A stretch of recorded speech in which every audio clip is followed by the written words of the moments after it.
The Numinous Podcast with Carmen Spaniola.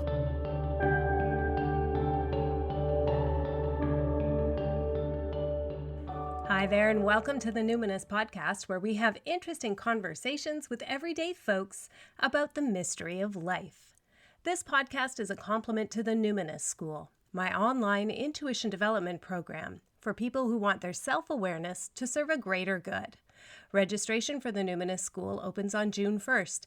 It only happens once a year and spaces are limited. Sign up for the waitlist on my website, carmenspaniola.com. I'm so excited for today's show because once again I get to interview my dear friend, Sarah Selecky. Sarah is the author of This Cake is for the Party, which was a finalist for the Scotiabank Gaylor Prize, arguably Canada's highest literary award. The New York Times called her stories utterly fascinating. Sarah is also the founder of the Sarah Selecky Writing School, and I've always loved its tagline, "Write what you want to read." I have to admit, though, that I'm quite taken aback that Sarah's new novel, Radiant Shimmering Light, is exactly what I want to read. I mean, I couldn't put it down. I devoured it in 2 sittings, stopping only to sleep, and I was absolutely taken in by the story, the characters, the details, and the familiarity of this work. This world is so familiar to me that when the scenes weren't totally cracking me up, it was because they were making me really uncomfortable. Radiant Shimmering Light is going to be found in the women's literature section of your local bookstore, which is often called ChickLit. Now, for the past 15 years, I have read almost exclusively works of nonfiction. I rarely wander the shelves of the bookstore looking for feel-good beach reads. But if you listen to this podcast, you need to buy this book. Sarah wrote this book for us. She gets us. She's one of us. She has written what we want to read, a story about us. I connected with Sarah online. She was at home in Prince Edward County, Ontario. So, Sarah, what identities do you lead with? I start with being a writer, and after that, a woman. Those are my leading identities. Excellent. Awesome. So we're here to have what I think will be a rich and maybe at times uncomfortable discussion about your new book, Radiant Shimmering Light. And I would like for listeners to know that you and I have known each other for like 20 years. Yeah, decades. Yeah, decades. So this is why we can, we can go into uncomfortable places together because there's so much love there. So I was totally delighted and uncomfortable with every page of this book. It's so fantastic, but it also hits pretty close to home. So I'd like to just give you a chance to tell me and everyone in your own words. Just tell us about the plot of your book. What is the story really about?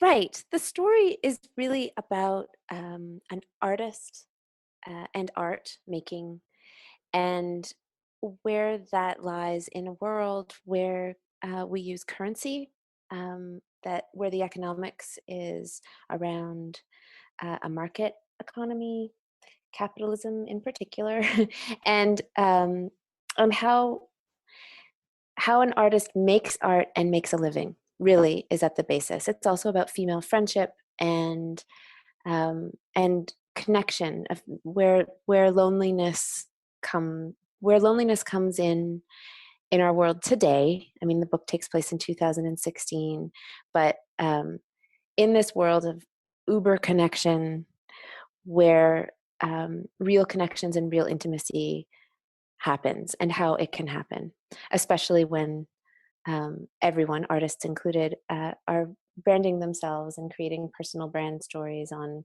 social media and elsewhere in order to make a living. So the knot that the book is sort of playing with and tangling and untangling and tangling and untangling is this relationship between authenticity and connection and economy. Tell us about our two lead characters, Lillian and Eleven, and a little bit about their relationship dynamic. Sure. I mean, it's pretty mysterious to me too. Lillian and Eleven are cousins. They've known each other since they were little girls. Lillian is Canadian and her cousin is American. And when they were growing up, um, Eleven was named Florence. Florence and Lillian were best friends, cousins, like, you know, sisters, friends, and and when they got into their young adult years, there was a family rift, and Florence kind of disappeared. She kind of went off the radar, certainly for Lillian, but she just sort of disappeared. No one really knew. Lillian certainly didn't know where she had went. And where the book picks up and where the book begins is 20 years later when Florence comes back, but she comes back as 11. And she's sort of this internet famous guru, leader, teacher in spirituality, the feminine divine, marketing, and business.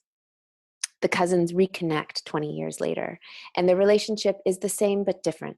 I mean, after they know so much about each other, they know the innermost workings of their minds and lives, and they've always been there for each other in that extreme trust of all of those childhood years. But now as adults, they're 40 years old and they're getting to know each other again from who they are now. And so Lillian is our protagonist, the That's artist, right. and Eleven is this internet famous spirituality kind of guru character. That's right. Yeah. Okay. So, Sarah, how did you research this story? How did I research the story? I did lots of stuff. I signed up for lots of newsletters. I went to lots of conferences. I got involved in the world. I got involved in Eleven's world. Um, but but it's interesting for me to note that I had Eleven as a character long before I got involved in her world, and I didn't know what her world was. I kind of followed it. I followed it through the years. Years ago, I wrote a story about Lillian, and it's in my first book. Um, and it's a story called Go Manchura. And Lillian was a character I wasn't quite finished with, even after the short story. She kept hanging around in my head.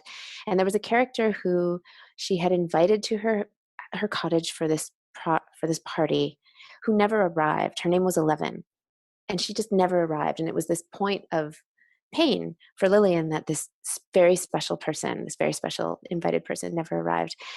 I did change that name from 11 to Evelyn in the published version of the story, partly because 11 never showed up in the story. I felt like it was a bit of a red herring to drop that interesting name in a story where she never comes, and I wasn't actually going to go and fill in those blanks in those 30 pages. So I thought, take that out. Also, my niece was born the year the book came out, and her name is Evelyn, so I wanted to slip that in there for her, because that's one of the fun things you get to do when you're a writer. You get to name people and put things in that you want to. So I just You wanted to sure do, memorialize. Sarah Selecky.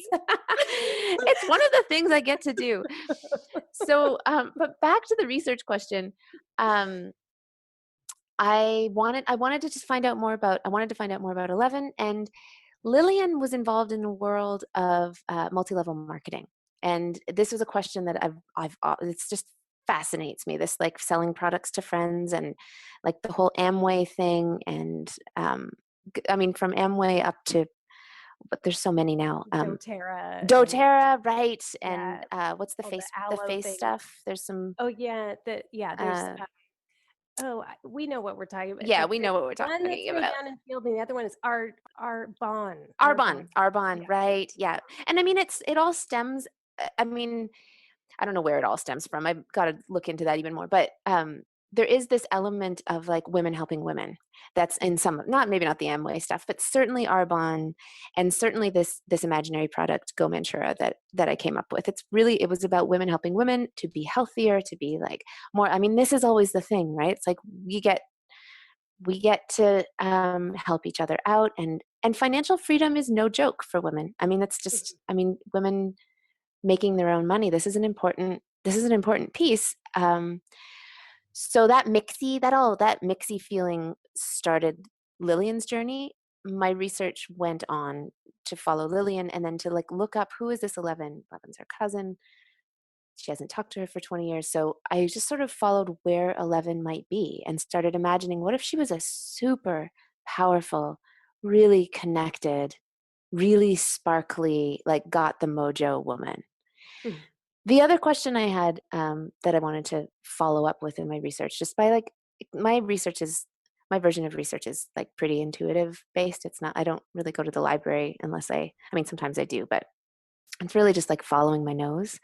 And the other thing that I was like wanting to follow my nose on was what happens when, I mean, we know we know in so many, especially now, we know in so many institutions where a man is in power, especially a spiritual community.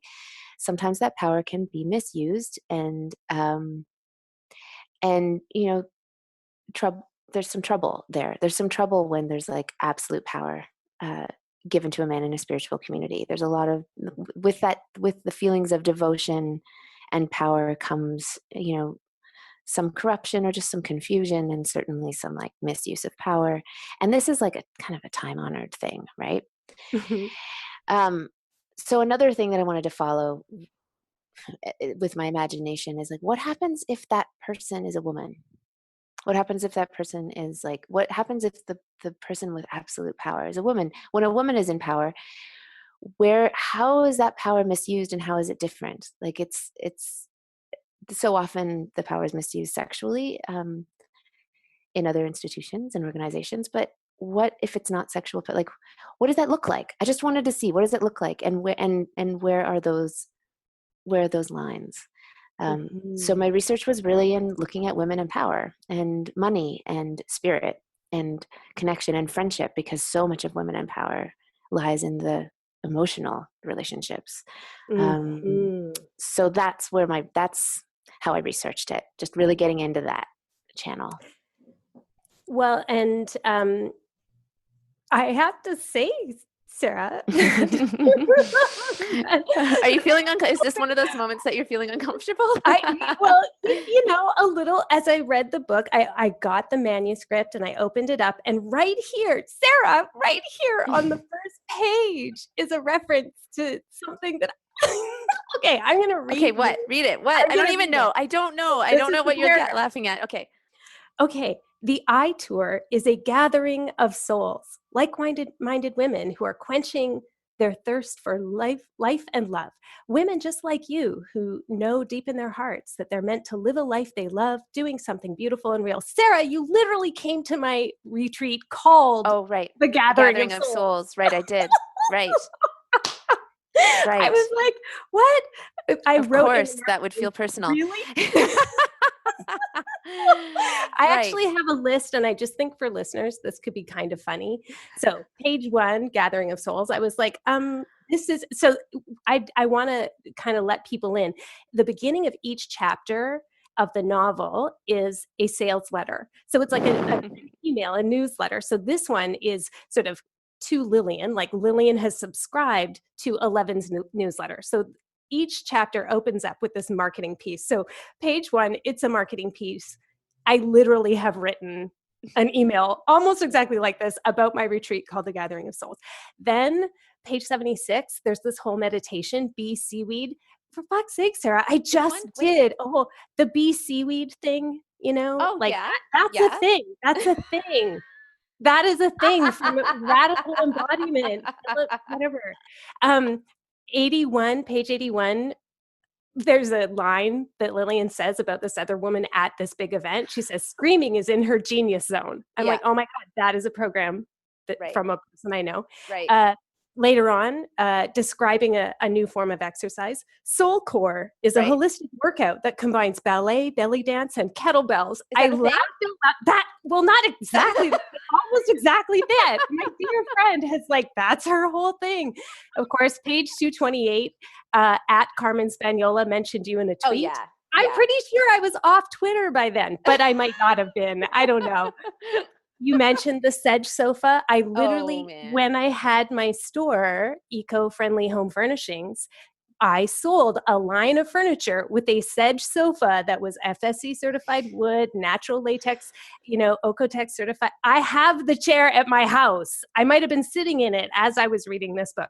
Then getting further into an actually like pretty, it's something that kind of gets mentioned a few times, the forest sanctuary ritual. Right. Sarah, we were Okay. on retreat. That is, of all the lists, of the entire list so far, well, aside from putting your name in it, because I thought that would be fun and nice to do. It was totally awesome. It was great. Aside from that, that is the only thing that I like knowingly, consciously like wrote, fictionalized something that I had experienced. But wow. I feel actually quite honored by that now then. That was important and it's really key. I mean, that part in the book, that's a really key turning point for Lillian. Something happens in there but something really unexpected happens to her in there, and it changes the course of the book and it changes the course of her life. But other than that, Carmen, the rest of this, and that's just, okay, that's your list, right? I can't imagine a person reading this who's in this whole spiritual online marketing world who doesn't also read it and feel a little exposed. Right. But here's the weird thing. I've been writing this book for about 5 years. And a lot of the stuff that you mentioned is not like, either isn't in my conscious, in my conscious, it's probably in somewhere in my subconscious because I'm in this world. But a lot of it, I was writing it, seeing what was happening like 5 years ago, sort of seeing what was happening in the world and in this world and being like, wouldn't it be cool if like, okay, what if I turn this up? Like, what would happen if people started meditating over these chocolates and then the chocolates became this kind of conscious food that you'd eat on another level? What if people started like taking these crystals and like grinding up the crystal powder and like putting it into face creams and then having like rose quartz in your face cream? What if like, and just like, I was trying to make a book that was happening and the language and everything, I was trying to heighten all of that to make it to this sort of beyond, like otherworldly beyond, like I wanted it to be hyperbole. And just in the near future, what I wanted, I was picturing this book coming out and everyone reading it and being like, wow, if we keep going like this is what it could be like. And now, as it turns out, it's historical fiction. As it turns out, as I was writing it and the things were like happening, I mean, there were taglines that I was writing that I was like in my imagination being like, right, like eating these chocolates, like because your body is a temple. This is great. And these are taglines that I've seen now, like after that in particular, I was writing the part about conscious chocolates and like writing the newsletters for the sales emails for these conscious chocolates that 11 co-creates with somebody else. And it's this new product line, really spiritual,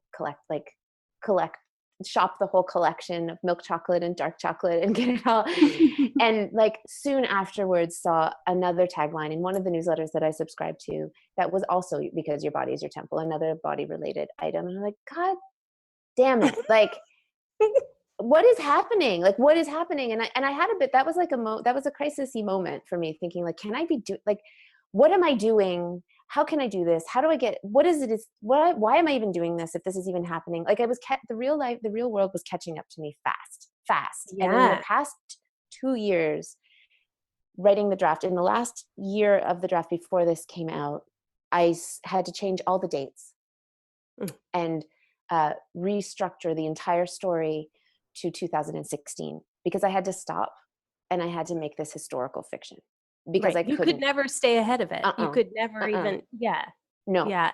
So, okay, this book covers themes like you mentioned capitalism, but also, social media addiction, orthorexia, like that fixation on good food, anxiety, narcissism, whiteness, heteronormativity, guru culture, kind of rape cultures, power dynamics, like feminism, the whole thing, right? And so I'm very curious, like, how are you, Sarah, doing? Feeling? Like how are you feeling? Having written a story that's so clearly an amalgamation of today's top internet marketers, leaders in their field, some of them your friends, and the students and followers that like emulate their brand building formulas, right? It's so many of us. It's so pervasive. How are you feeling now? I'm feeling better. now than I was like just before. Like now that it's happening and it's out and I get to have these conversations, I feel so much better. Like now talking to you feels so much better. I feel great. I feel like I have the kind of mind that doesn't compartmentalize. So it's not surprising to me that like my publisher in the States was like, well, Sarah, it's an ambitious book. It kind of has everything in it. And, and I'm like, yeah, man, ambitious isn't a dirty word. Reese Witherspoon said it. But my brain does, it's like a bowl of noodles and all the noodles are touching the other noodles. And I can't like look at one thing without the other. It's all there. It's like, it's all there when you're looking at the divine feminine. Like, where does that put a trans person in this world? Like, where does that is a question. That is like, that's a valid question for me. I need to put that in there. I mean, I had to stop somewhere. The book is about what the book is about. And I had to stop at 400 pages. Everybody told me so. But how am I doing? Yeah, like, well, I mean, so I hear you saying you're doing well, and I believe you. I think now that you get a chance to not explain, but expand on these ideas, there's probably a lot of relief. And I would really love to ask you about some very specific parts. Now, you brought up the transgender character. So tell me about Yumi. Mm-hmm. Yumi, I love Yumi. Yumi's one of my favorite characters in the book. And I feel like if I go further, Yumi's the person who I'm most interested in now at the end of this book. And maybe I could do this leapfrogging thing. Yumi is an artist who uses the pronoun they, and Yumi's just like pure love. And I don't know if you got that from, but I tried to write Yumi as just pure love. But Yumi also doesn't exist within the same world, even though Yumi is an artist and they work with their hands and they're working and they're, they have their clients and they have their client base and they're still very much involved in the economy. Yumi's not invited to Eleven's party because Yumi's not female, like doesn't identify as female. Yeah. So, but Yumi loves Lillian deeply. Like Yumi may be, I don't know how much of the plot. I'm not used to talking about the plot. I don't want to spoil anything, but I do think. Go ahead.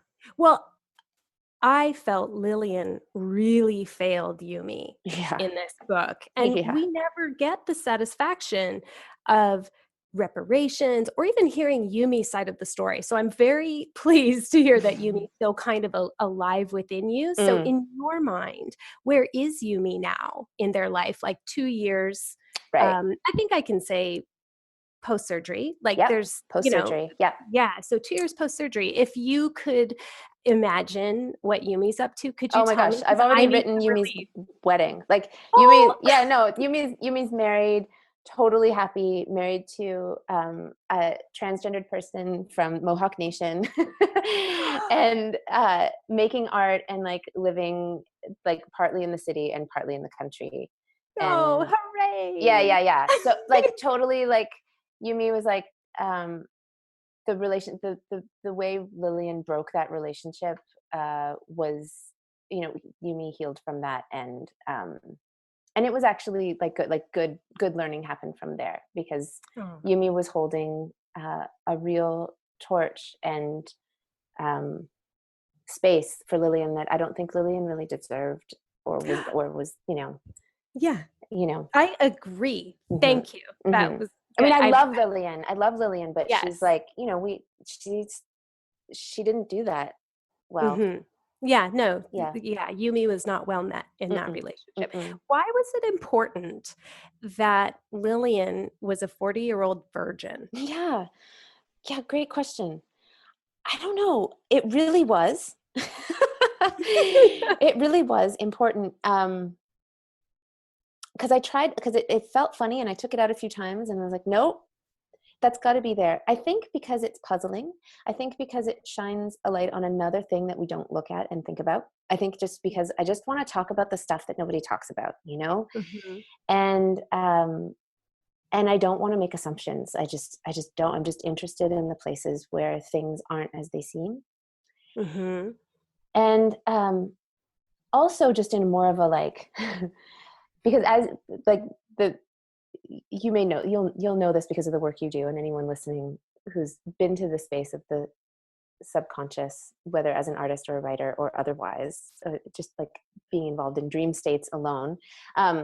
There's this whole other level that happens when you open up a world where you pay attention to your subconscious and give it the reins, and you are like, you're smarter than me. Stuff that I can't know this stuff, so I'm never going to get to anything transformative unless I give you the reins. So you go. And then the stuff that comes up as while I'm writing, this is one of my favorite parts of writing, is like seeing all of those glimmers and seeing what my subconscious knows that I don't know. And the subconscious speaks to me in images, mostly like dreams. And so writing this book is a lot like dreaming. Like writing is a lot like dreaming. You get an image and then you put it down and you don't question it. And then later you can maybe look at it and roll it around and see what facets are there and what shape is there from this image and what it might mean, or how it may shine to you in the conscious light. And Lillian being a virgin was one of those pieces where very late in the game of writing the book, there is this a transcendent message. I mean, I know that there's Ascendancy, which is the name of Eleven's special program, and it is called Ascendancy, and there's a lot of talk about rising up to be your highest self. And there is something transcendent that does happen, maybe not in the way that is expected. It might be unexpected, certainly unexpected for Lillian.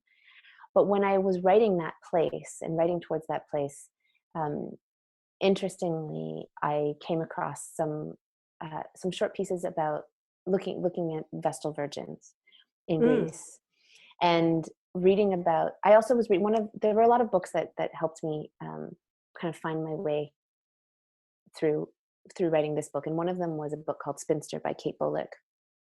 Great book, also about like women who aren't in the role that externally positioned patriarchal world culture would put on them. Spinsters being the name. I mean, yeah, just like read the book. It's awesome. It's great. It's great.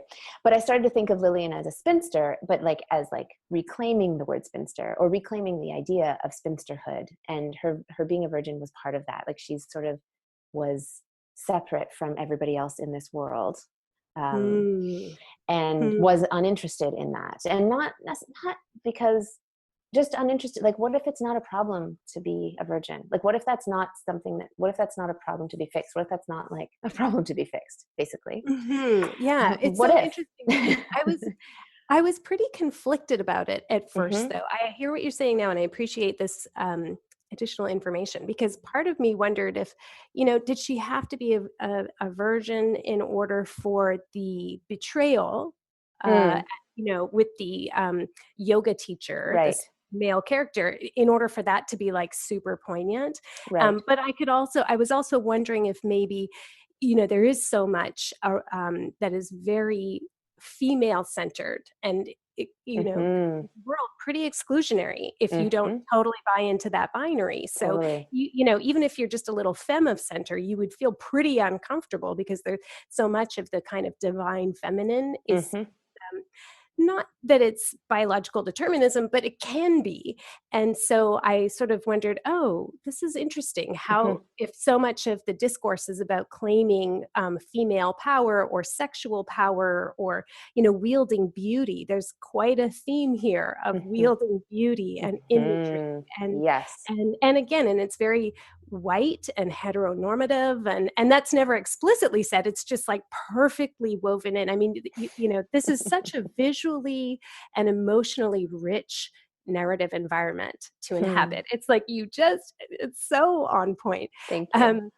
Now, Lillian also can see auras. And as you described it, I was almost having like synesthesia, the way you wrote about seeing auras. And I wondered, Sarah, do you see auras? No, but as I imagined it, I started to imagine that I could. I mean, that's the thing. It started to be quite trippy. I had to figure out how to describe it so that it would be real for anyone reading it.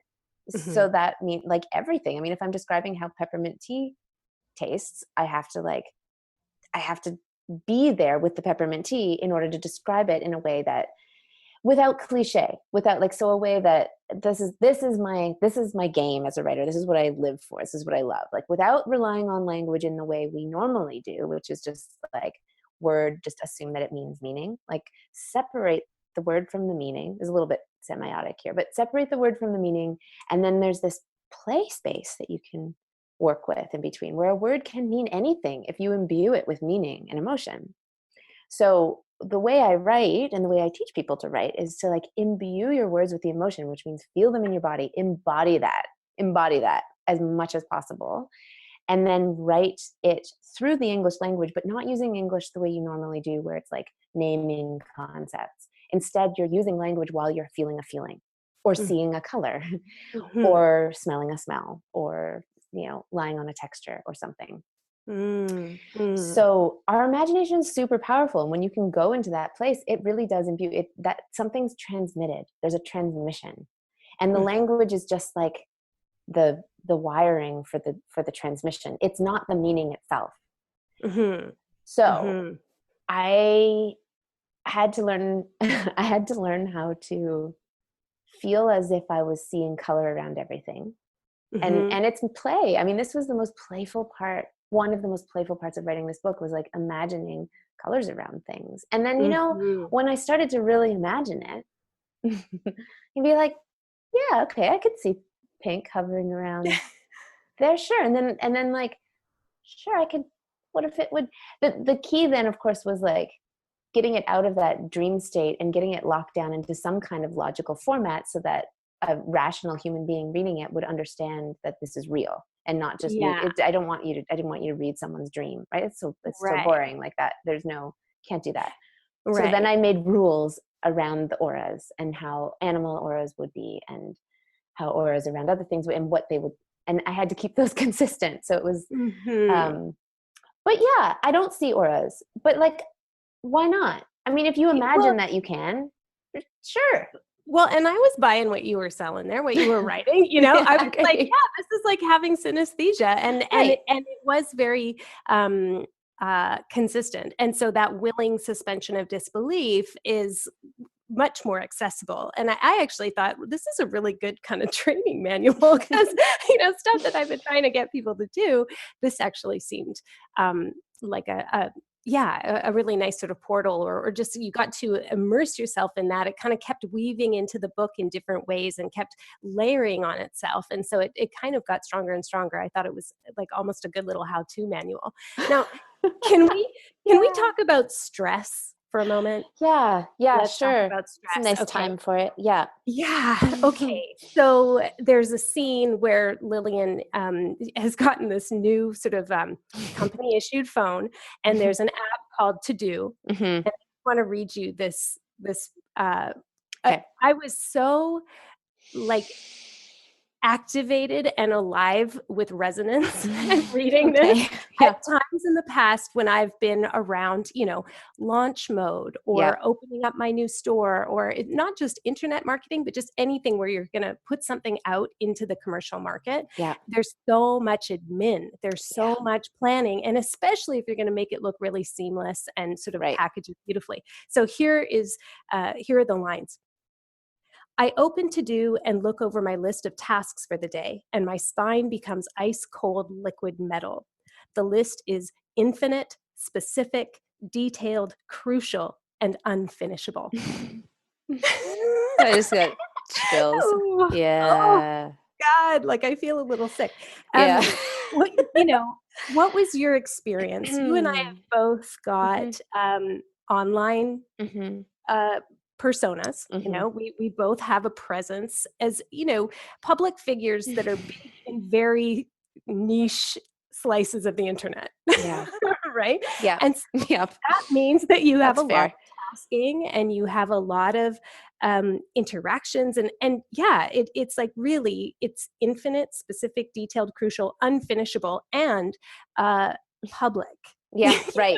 Like you've got your private stuff to do, but there's also this, I am out there kind of flailing at the end of a branch here. And I'd love to know, like, have you experienced that and around your, how have you figured out how to manage that? I have and I haven't. Have I figured out how to manage it? Well, Well, Carmen, I think, yeah, I'm just laughing because I'm just having a really super meta moment right now. I guess this is my uncomfortable moment. Um, by writing. So here, Mm, let me back up. Like I think the way out is there are things that are the way out of this admin, and and they are like in no particular order, like nature, uh, creativity, sex, sleep, like, and those things are probably not even that unrelated, right? Like the things that mhm, aren't part of this system. Um, and for me, art making is an antidote. It's making art is an antidote to it. And what happens when I make art, and I'm saying making art, it could be like dance, like there are places in our life where time stretches. For me, it's writing, where it doesn't matter what's on my list. If I take 10 minutes to write, I could go through a portal and like go through Narnia and be back in 10 minutes, but feel like I went somewhere completely different. mhm, That's my only way out.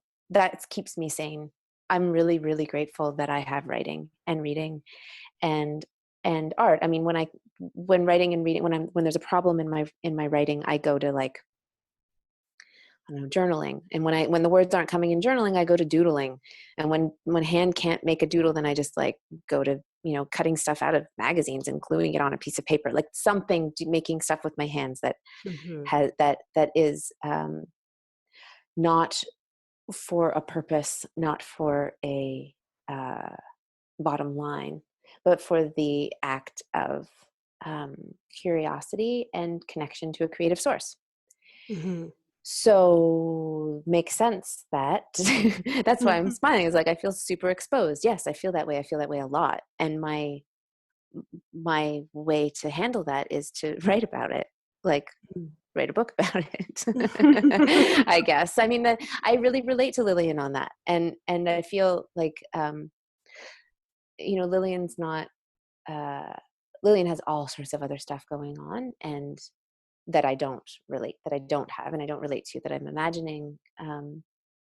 That makes her very different from me. But in that piece where she has this infinite, crucial, unfinishable list of things to do, I mean, I think we all do. I think we mhm, all do, not just people who are running their own business and working with people online. I think any parent knows that feeling. I think anyone trying to clean up the environment knows that feeling. I think we all know that feeling right now in many ways. mhm. Absolutely. Let's talk about another feeling I think many of us are Mhm. feeling more and more, and that's like anger, Hmm. frustration. So there were two scenes. They sometimes happened over um, multiple episodes, or in different ways. But I'd like to share with you two spots that seemed related. One is when Eleven encourages Lillian to publicly call out Mm. the famous yoga teacher who Mhm. betrays her. And the second was during the mirroring process, which is kind of a turn it back on yourself, verbal kind of verbal gymnastics, which is it's a pretty common technique used in a lot of different um, traditions, even a little bit of like dialectical behavioral therapy, the let's change that thought around kind of idea. Mhm. And actually both of those scenes struck something pretty old in me, like it Mm. just reminded me of old fashioned peer pressure, Mm. and I found it kind of scary and uncomfortable. And Mhm. I could remember times I've witnessed these types of techniques at workshops and personal development retreats, Yeah. and I mean, I just saw a little clip of Tony Robbins in an exchange with a woman who was like, I think you're mischaracterizing the Me Right. Too movement. And it becomes just the physical dominance and Yeah. it was like a very conflated, and I was so angry I couldn't finish. So that was like quite um, uh, a that was a much more visceral scene Yeah. than what you've been writing here. You are so good at writing the subtle ways that power gets manipulated Hmm. personal development scene? So like, okay, aside from writing an expose novel, like how do you manage the challenge of knowing people? Again, some of them are your friends who maybe sometimes use questionable strategies, formulas, techniques to help people rise and ascend to their personal best. Right. I'm just really curious about it. I'm really, really, really curious because I come from a different, like my academic background is in cultural studies, and um, some of my best teachers, I mean, the work in cultural studies, it's like theory, very theoretic, post-structuralist theory. It's like Derrida and like Foucault and opening. And I trained when I was in my early 20s, my mind exploded with teachers who were like helping me crack open what I assumed to be real and look at all the ways in which all the other facets and other ways to look at it, and just to see like this was how I learned how to be culturally aware. And at the same time, that process was not easy, and I'm really aware that teaching sometimes crosses a line of comfort. I mean, you have to get out of that comfort zone to learn and change. I mean, change comes with a lot of discomfort. And so I love good teachers. I love good teachers. I love going into the uncomfortable place. And the question of who to trust with your most vulnerable self and inner mind, like it comes up. It just comes up for me, and I'm curious about it. I think I'm glad you mentioned the Tony Robbins thing. I mean, that I just saw that too. Oh my God, like it's happening. But 11 is not Tony Robbins. And 11 cares deeply for Lillian. This is the thing, like 11 is urging Lillian to call this teacher out publicly. And I have to say also, like when writing this scene, it was such a difficult, like such a charged scene to write. Like writing this whole part of the book was like, I need a lot of support. What am I doing? Can I get away with this? This again, this was written years ago. This was written before the Me Too movement. All of this was, I think I was processing some Jian Ghomeshi stuff at the time. Oh yeah. And trying to think about how that would look. And I wanted to set this up in a way that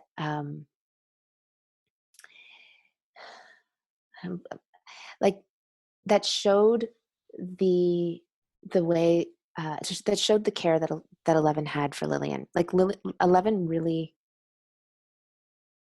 wants what's best for Lillian, and she's doing this in a world a world that feels really safe. So 11 feels safe. She feels safe about the person. 11 does. She feels safe about the world that she's created. She feels she's created this safe community, this safe space where everyone belongs.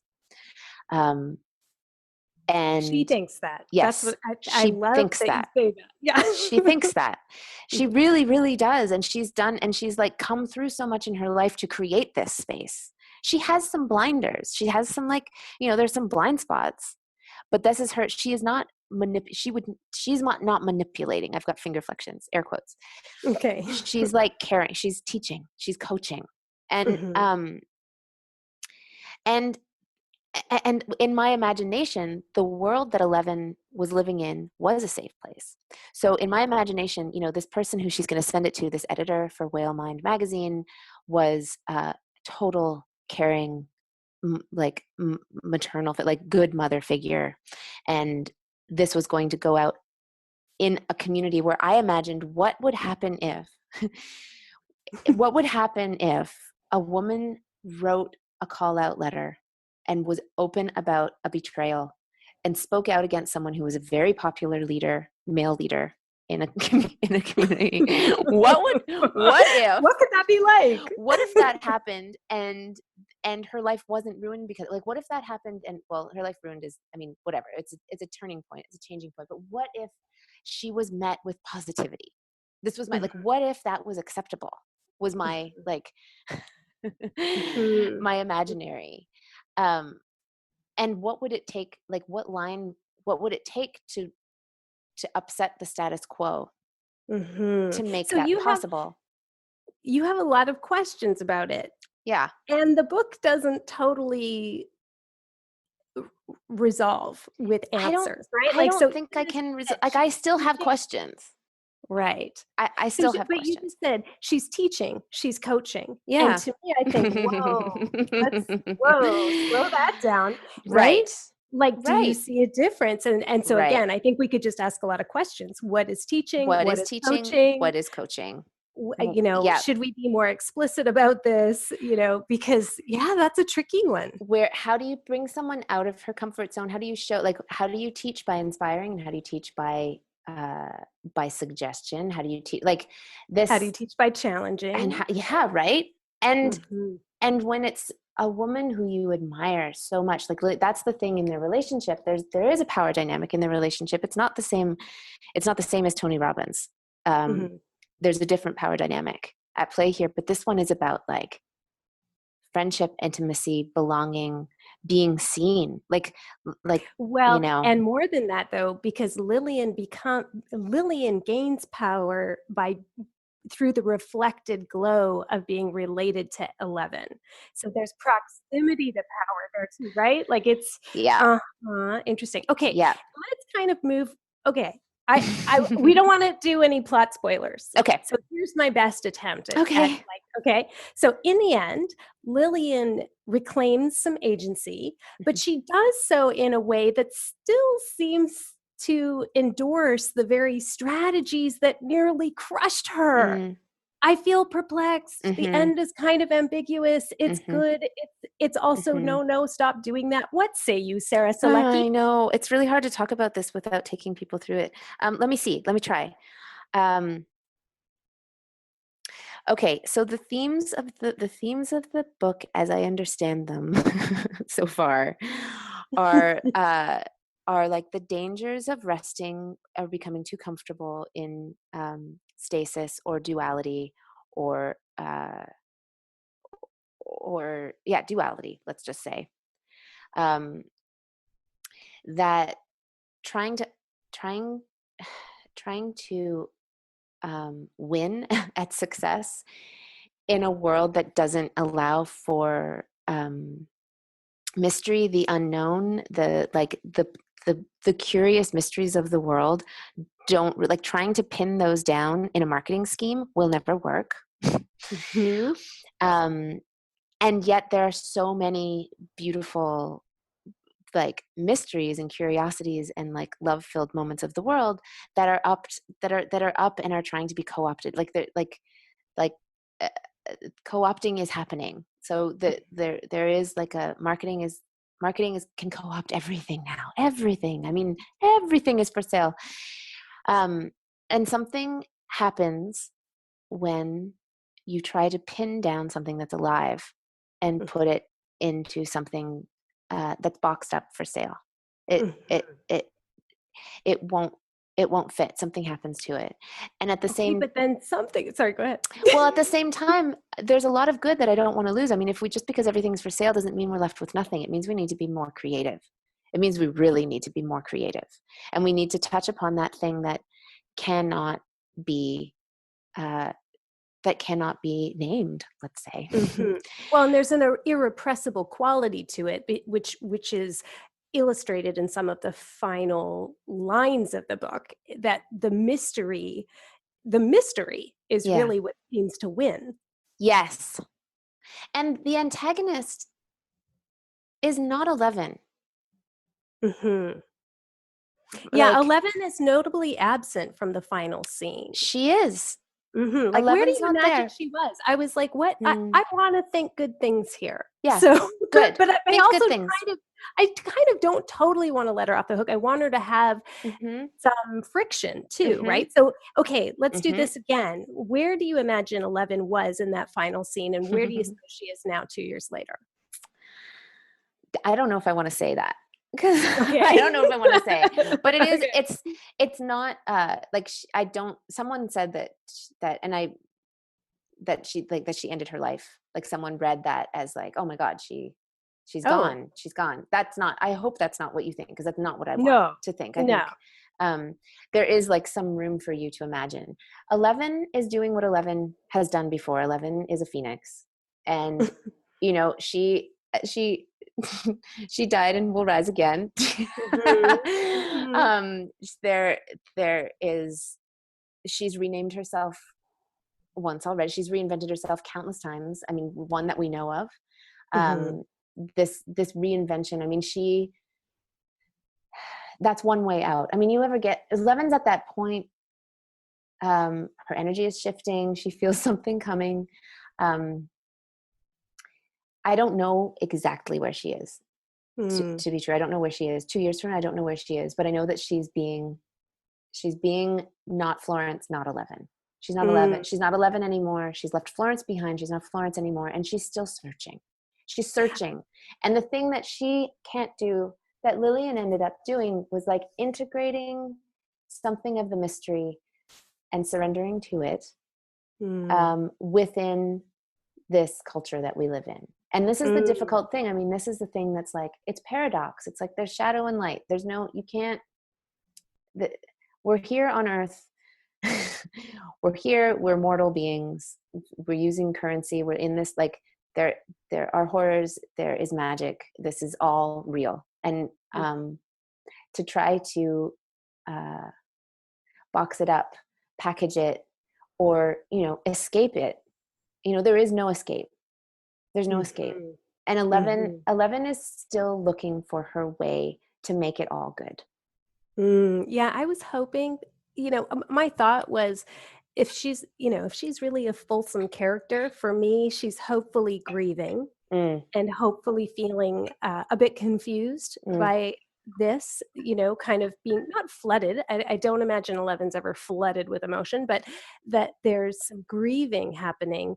And somehow through that confusion, there is a shift away from needing to control all yeah, of the yeah, details, and just yeah, surrendering to something else.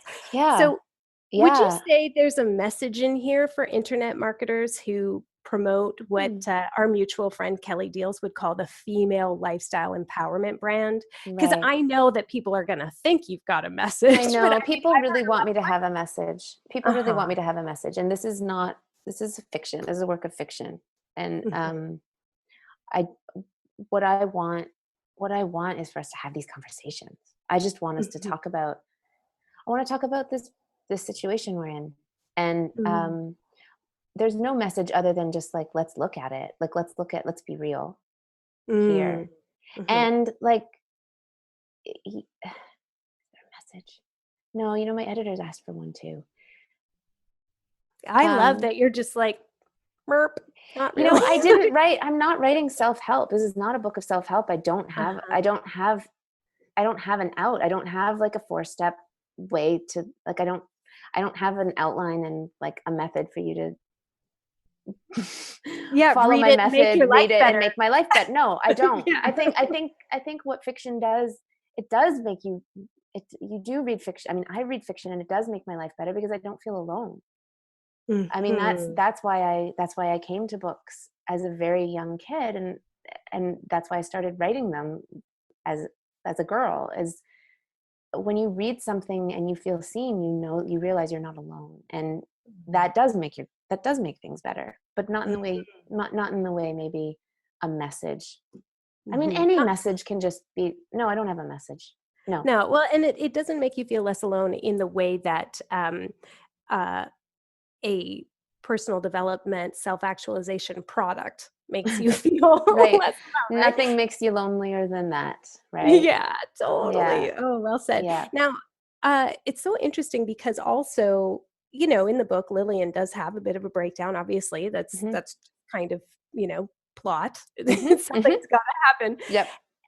And it was so interesting because I can't personally relate to how she lived in her life and kind of the amount of anxiety and that sort of thing. Though I do, of course, I have tons of clients Mm. who I imagine that's their inner sort of self talk, Mhm. and yet, this is what's so beautiful about fiction. You're so immersed in this very precise and accurate world that it's very believable. So I feel like I'm less alone, even if this character is quite different from me. And you Yeah. mentioned that earlier, that there's a whole bunch of stuff about Lillian that's like totally not, it's fiction. You're a writer. This is Yeah. what you make Yeah. it up. But in the midst of her breakdown, there are a lot of emotions, and the ones, she never kind of really gets angry about No. stuff. And the grief, even, it's like fatigue or hitting a breaking point, but also I didn't feel like there was like moments of profound grief. And I'm just curious, um, not about Lillian, but just about you personally. There weren't a lot of clues. And so I'm just curious, how do you, Sarah, perhaps aside from writing, cope with grief and rage? Those really intense and kind of more um, sometimes challenging or difficult emotions for many people.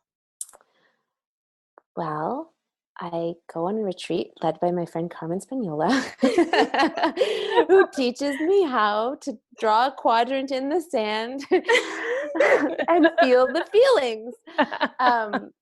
No, really, that like the work you do is really helpful in that, Thank you. because writing is my go-to, and sometimes when that doesn't, sometimes like feeling through the characters or feeling through the words, the feelings don't need, like, it's like sometimes I just want it without the language. And or another place for me that is like always a rock solid place that I can go in times of grief, anger, or fear, or, as you taught me, confusion, which is another form of suffering, is meditation. It's Buddhism. I go to Buddhism. It's not unlike, there are ways that my work as a writer overlap with some Buddhist thought and Buddhist teaching, and mostly just in that, like, looking at your mind. So seeing that you are not that, and that there is, and then the question of, like, wait, if you're not that, then who's feeling that? And that whole aspect, which I find really, it is very soothing, not in that it takes the feeling away, but that it connects me to something deeper than the feeling, and helps me feel the feeling while not feeling like I'm swept away from it. And it's a similar thing in writing. I can write a scene, and by doing that, both feel it and also know that I'm the one writing it. So it's that same, like, another paradox of, like, feeling but not feeling it, but not being it, but yet letting myself be it so thoroughly that there's nothing else, there's no fighting it. And it sounds like, well, I'm going to layer this on. I don't want to project this onto your experience, but what I often feel at that point then is that when I feel it so thoroughly, that's the reclamation. That's the Yeah. empowerment Yeah. piece. I can start by glancing at it, and then I can really look at it, and then I can really inhabit it. And the reason I can is because I can come out. I have a kind of skillfulness about that again. Yeah, I can really relate to what you're saying. Sarah, I have learned so much from you, just about myself and about life. I think of when we first met, both working at a caterer and kind of event production thing, and there were two things that really stood out for me that kind of kept coming up in this book. So the first one was, I remember you are the first woman I ever encountered who said, "I don't want to have children." And I Right. remember just kind of like, I found that quite an arresting thought, that you would have a preference that was different. Like, I was like, what? And I just remember thinking that was so radical and so cool, because we were like 21 or Right. 22, something like that, Right. like very young. And I just remember you were like, nope. And just like really super cash, like, nope, that's not for me. And I was like, whoa, this person is so self-possessed. I thought that was so cool. And then I remember it might have been right around that same time. And you started going by the name Lucy. which is because your middle name is Lucille. And I remember you saying, actually, I'm going by Lucy now. And I was like, whoa, that's going to be that's going to be hard. Like, I don't know if I'll be able to do that. So like, maybe I'll just keep calling you Sarah. And I remember you going, yeah, could you try? You were like, yeah, how about you try? And I was like, oh, okay. And it's like my first foray into, no, that's not my preferred pronoun, or I'm going by a different name now. Like this is like in the 90s, having somebody be like, yeah, no, that's not my preference. I would like, and then eventually it became Sarah again, and that was all cool too. But I did call you Lucy for a whole bunch of years there, the sort of little intermittent. Even hearing it, it's so cool hearing you say my name, just hearing Lucy in your voice just brings, I shot right back. It brings me right back to that time. Totally. I have your chapbook, This Cake is for the Party, that I'm pretty sure at the time you were going by Lucy, or maybe something like that. Yeah, I was. So cool. I wanted to also ask you, so that short story that you were referring to about Lillian making the cake, does that one appear in This Cake is for the Party, your collection of short stories? That was Giller Prize nominated. It was Giller Prize nominated, and the story is called Go Mantura. And it's all about Lillian trying to sell this product, this nutritional product to her friend, this quote nutritional product to her quote friends. That's right. You've got a bunch of really good short stories in there. There's also the one where that's not the same one where the people are all there for the medical experiment, or like locked in the same book. Oh, that was the same one, right? Yeah. Okay. Yeah. So they take the weird drug. Yes. Okay. So good. I'm going to go back and reread Go Mantura, because I want more of these characters, and I want more of Yumi, and I'm just I was so delighted reading this book, like start to finish. I was huge smile on my face, because it is the feeling of being seen and a feeling of recognition. Even the parts that are totally not me, they were totally my clients. There's like nothing said in this book that is hyperbole. This is all very sincere.